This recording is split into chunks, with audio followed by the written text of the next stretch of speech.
This is a community-supported legal education channel. Find out how you can support our mission at the links in the description below. So here's a fun one for you. Plaintiff Terrence Williams contends that he invented anime, one of the world's most popular styles of animation. I somehow don't think so, but let's continue. Acting pro se, without an attorney, he has sued several media companies alleging that they have violated his copyrights by publishing artwork and other graphics that infringe on his animation style. Most defendants have filed motions to dismiss, so that's what we're here on, is a motion to dismiss. Various other motions have been filed. For the reasons below, the court will grant the motions to dismiss, deny plaintiff's motion for a more definite statement, deny plaintiff's motion for contempt. So wait, plaintiff's filing this motion for a more definite statement? Usually plaintiff files a motion for contempt or something, but I don't know, motion for more definite statement is for defendants. I could be wrong, we'll see. Grants the pending motions to quash, I'm guessing quash subpoenas, and summarily dismiss this case in its entirety. Williams appears to allege that in the mid-1980s, he completed a master's dissertation that he titled Project Stargate. Okay, so let's remember we're talking about 1980s here, which I'm pretty sure is way after the anime style was created. This dissertation included a book called Naruto. In this book, Williams alleges that he introduced an art style that he refers to as his Renderman style, which he describes as a style of animation that includes characters with round features, big eyes, and a particular nature of hair. Okay, so round features, big eyes, and a particular nature of hair. Okay, so far doesn't sound copyrightable to me, but we already know that, so that's cheap. That's a cheap shot. Williams cites the cartoon characters Bart Simpson from The Simpsons, Goku from Dragon Ball Z, as examples of a variation of aspects of his Slenderman style. I know. Williams alleges that at some point the Japanese illegally took possession of this individual style and started to call it anime in order to help their readers escape having to remember the foreign origin of this art style as well as its original creator. First, in case you aren't aware, you can't copyright an art style. That doesn't work that way. That's scène faire. That's those are ideas, not expressions. You can only copyright actual expression. January 29th, 2019, Williams received a registration from the United States Copyright Office for the text of Naruto. So wait, mid-1980s he wrote the book and he doesn't copyright it until 2019. Okay. In his complaint, he states that he put his Renderman style book Naruto back under copyrights in my name in order to defend my character from illicit usage. Williams alleges that in April 2019, he found his Renderman style being used in 3D representations and other comics on the internet. He contends that these animations were disturbing because they were this. To provide some context, anime is a very popular style of drawing cartoons. In fact, the Japanese External Trade Organization reports that 60% of all television cartoons worldwide are in the anime style. July 30th, 2019, Williams filed this lawsuit against 13 defendants: 3D Export, Ali Dropship, JCPenney, MindGeek, Original Frame, Patreon, Pinterest, Shopify, Sketchfab, Tumblr, TurboSquid, WikiHow, and Wix.com. On August 29th, 2019, Wix filed a motion to dismiss. September 19, Williams filed a motion for a more definite statement, which was directed at their motion to dismiss. That is a little used part of the Federal Rules of Civil Procedure, that you can actually ask for more details in the middle of a motion or something like that. Wix.com's motion began a cascade of similar motions by other defendants. October 3rd, 2019 saw the filing of motions to dismiss by MindGeek, Los Angeles, Patreon, Shopify, TurboSquid, WikiHow, JCPenney, Pinterest, and Tumblr, all filed eventually. Williams filed a response to the arguments raised in these motions, notably 3D Export, Alley Dropship, Original Fame, and Sketchfab have not filed an attorney appearance or any motion in this case. It is unclear whether these parties have been properly served. Okay, well, if they haven't been served, then it doesn't start their countdown for responding. Despite the early stage of this litigation, Williams appears to have attempted to begin discovery, which you cannot do until you've had your Rule 26F conference. On January 13th, 2020, the Honorable Rick Snyder, the former governor of Michigan, filed a motion to quash a subpoena that Williams had issued to him. What? The court stayed that subpoena and ordered Williams to respond. On January 15th, 2020, Jason Carr filed a motion to quash a subpoena that Williams issued to him. I don't even know who Jason Carr is. The court again stayed that subpoena and ordered a response. On January 22nd, Williams filed a motion to hold Snyder in contempt. This motion also appears to be Williams' response to Snyder's motion to quash. So I'm already thinking Williams is maybe not doing a very good job with his lawsuit here. September 18th, 2019, Williams filed a motion for a more definite statement, which under Federal Rule of Civil Procedure 12E, remember 12B is the one for motions to dismiss, so 12E is more definite statement. It allows a party to move for a more definite statement of a pleading to which a responsive pleading is allowed, but which is so vague or ambiguous that the party cannot reasonably prepare a response. Based on a review of Williams' filing, it appears to be directed at Wix.com's motion to dismiss, which is not a pleading. A motion to dismiss is not a pleading. Accordingly, Wix.com's filing is not a proper target for a more definite statement motion, and the court will deny it. However, to the extent that Williams intended this document to respond to the arguments raised in their motion, which he apparently did, the court will consider it. Unsurprisingly, the 9 pending motions to dismiss argue that there are many grounds to dismiss this case. Some defendants argue that Williams has sued the wrong party, that this suit should have instead been brought against one of their subsidiaries or affiliates. Others argue that they are immune from liability because of the DMCA's safe harbor provisions, or that Williams has failed to serve them. And one defendant argues that the court lacks personal jurisdiction. However, all the pending motions to dismiss raise 2 common arguments for dismissal.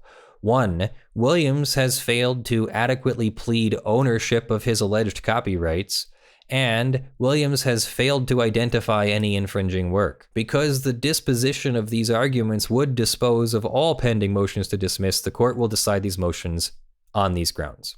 A motion to dismiss tests the legal sufficiency of the plaintiff's complaint. To survive, a complaint must state facts. To state a claim to relief that is plausible on its face, claims comprised of labels and conclusions and a formulaic recitation of the elements of a cause of action will not do. A claim has facial plausibility when the plaintiff pleads factual content that allows the court to draw a reasonable inference that the defendant is liable for the misconduct alleged. Although the court must accept all well-pled factual allegations as true for purposes of a motion to dismiss, the court is not bound to accept as true a legal conclusion couched as a factual allegation. Thus, to avoid dismissal, a complaint must contain sufficient factual matter accepted as true to state a claim for relief that is plausible on its face. In addition to the allegations in the complaint, the court may also consider other materials that are integral to the complaint, are public records, or are otherwise appropriate for the taking of judicial notice.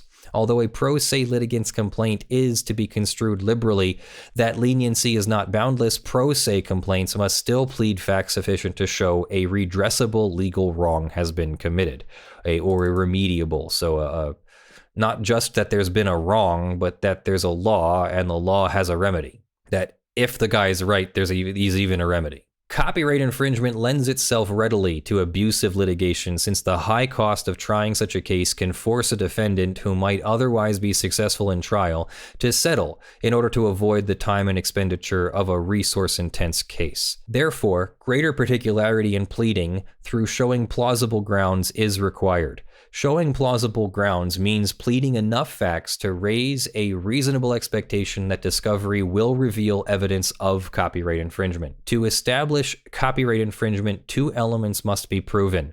1, ownership of a valid copyright, and 2, copying of the constituent elements of the work that are original. Here, Williams has not adequately pled either element. Williams attached a certificate of registration from the U.S. Copyright Office, which Williams received January 29th for Naruto. However, in this action, Williams is not alleging that the defendants have infringed on a text. Rather, he is alleging that they have infringed on an art style. Although the certificate indicates that Williams owns some copyright in something, it does not indicate that Williams owns a copyright in the anime art style. And Williams has failed to attach the work that the certificate covers, so it is impossible to determine what Williams actually owns or how it has been infringed. Moreover, it is entirely implausible that Williams owns a copyright in the anime art style for two reasons. First, his factual allegations defy logic. To believe Williams would be to believe that he invented an animation style that was introduced at least as early as 1917. See Japan Finds Films by Early Anime Pioneers from Reuters at this link, and that it was widely popular worldwide by the time he alleges he, as a 10-year-old, first created it. Second, because copyright protection is given only to the expression of an idea, not the idea itself, even if Williams was the first to think up the anime, he could only have a protectable copyright interest in his specific expression of that idea. He could not lay claim to all anime that ever was or will be produced. He has failed to point to any specific creative expression that would merit copyright protection. Williams may also be alleging that he created Naruto, a popular anime comic book series, and its title character. Famously, Naruto was created by Masashi Kishimoto in 1997. The certificate states that Williams completed and published his Naruto work in 2018. Any allegation that Williams has a copyright claim in the Naruto manga series is implausible and frivolous on its face. For these reasons, the court concludes that Williams has failed to plead plausible and adequate grounds to conclude that he owns the alleged copyright. In order to adequately allege the second element of a copyright infringement claim, copying, plaintiff must describe the manner in which defendants' work infringed upon plaintiff's copyright. Plaintiffs must make these allegations so as to adequately give defendants notice of the claim against them. Here, Williams fails to describe how each individual defendant has infringed on his alleged copyright. He includes internet links to some websites that are associated with some defendants, but does not explain how the images on these websites are infringing. A review of the complaint makes it clear that Williams has failed to give defendants adequate notice of his claims against them. Accordingly, the court concludes that Williams has not adequately alleged this element. For the reasons above, the court denies his motion and grants the motions to dismiss. Simply put, Williams' complaint does not raise a reasonable expectation that discovery will reveal evidence of copyright infringement by these defendants. Moreover, a district court may at any time, on its own, sua sponte, dismiss a complaint for lack of subject matter jurisdiction pursuant to Federal Rule of Civil Procedure 12b1 when the allegations of a complaint are totally implausible, attenuated, unsubstantial, frivolous, devoid of merit, or no longer open to discussion. The court concludes that based on its review of the complaint and for the reasons articulated in this opinion, this case is appropriate for summary dismissal. They also revoke all subpoenas as void and unenforceable and deny the motion for contempt. And that's Judge Cox from the Eastern District of Michigan, Southern Division. So yeah, how about that? I mean, just in case anybody didn't know how copyright worked, you can't copyright an entire art style. Well, the first expressionist to use expressionism had a copyright on every subsequent painting in the expressionist style. No, that's not how it works. And I can't even give him a good try though. I can't even give him that because it was a terrible try. Really just terrible try. Especially if he claims to have written Naruto in 1980 something and then doesn't copyright it until 2018. I'm super skeptical. And as much as we can say, okay, this guy probably didn't invent anything, these companies still have to hire lawyers to defend against this. And yeah. You know, they are probably not going to get their fees back if the person who is suing you is, quote unquote judgment proof. Then, you're the only people who win are the lawyers. That is our show, everyone. Thank you for joining me. I am Leonard French, your favorite copyright attorney. This is a community-supported legal education channel.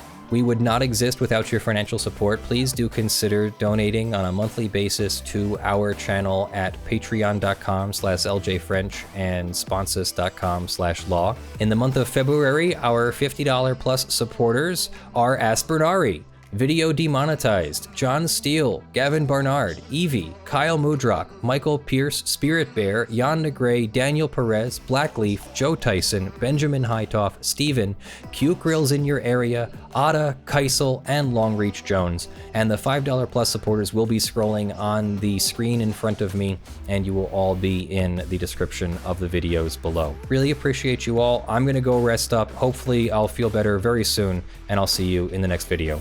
Love you all. Bye.